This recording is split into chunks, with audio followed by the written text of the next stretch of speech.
গুলিবিদ্ধ শরীফ ওসমান হাদির মস্তিষ্ক সক্রিয় করার জন্য অস্ত্রোপচার করানো প্রয়োজন। এজন্য তার স্বাস্থ্য স্থিতিশীল হওয়ার অপেক্ষা করা হচ্ছে। বুধবার ১৭ই ডিসেম্বর সকালে ইনকিলাব মঞ্চের পক্ষ থেকে এক বিবৃতিতে এ তথ্য জানানো হয়। বিবৃতিতে ইনকিলাব মঞ্চ জানায়, ওসমান হাদির স্বাস্থ্য স্থিতিশীল হওয়ার অপেক্ষা করা হচ্ছে।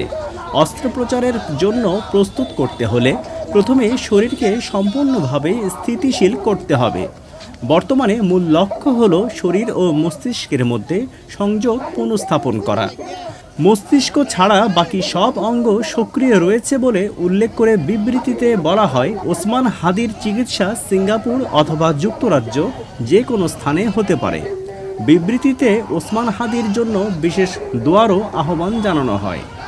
এর আগে মঙ্গলবার ১৬ই ডিসেম্বর দুপুরে সিঙ্গাপুর জেনারেল হাসপাতালের চিকিৎসকদের বরাত দিয়ে হাদির চিকিৎসায় যুক্ত ডক্টর আব্দুল আহাদ জানান, সিঙ্গাপুর জেনারেল হাসপাতালে এসজিএইচ চিকিৎসাধীন শরীফ ওসমান হাদির শারীরিক অবস্থা এখনও সংকটাপন্ন।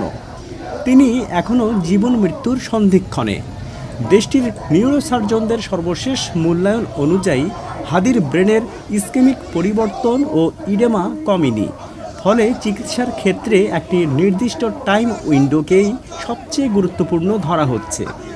তিনি জানান, সিঙ্গাপুর জেনারেল হসপিটালের ইমার্জেন্সি কমপ্লেক্সে ভর্তির পর থেকেই নিউরোসার্জারি ও ক্রিটিক্যাল কেয়ার টিম যৌথভাবে তার চিকিৎসা শুরু করে। সেখানে নেয়ার পর করা ব্রেনের সিটি স্ক্যানে হাদির বাম পাশের ইসকেমিক পরিবর্তন অপরিবর্তিত রয়েছে। পাশাপাশি ব্রেনে ফোলা বা ইডেমা এখনও বিদ্যমান। ব্রেন স্টেমে আঘাতের কারণে মস্তিষ্কের ভেন্ট্রিকুলার সিস্টেমেও চাপ তৈরি হয়েছে, যা চিকিৎসকদের জন্য বড় চ্যালেঞ্জ হয়ে দাঁড়িয়েছে। হাদিকে সিঙ্গাপুর থেকে লন্ডনে নেয়ারই প্রস্তুতি চলছিল। এরই মধ্যে অবস্থার অবনতি হয়েছে। সবাইকে দোয়া করার অনুরোধ জানিয়েছেন ঘনিষ্ঠজনরা।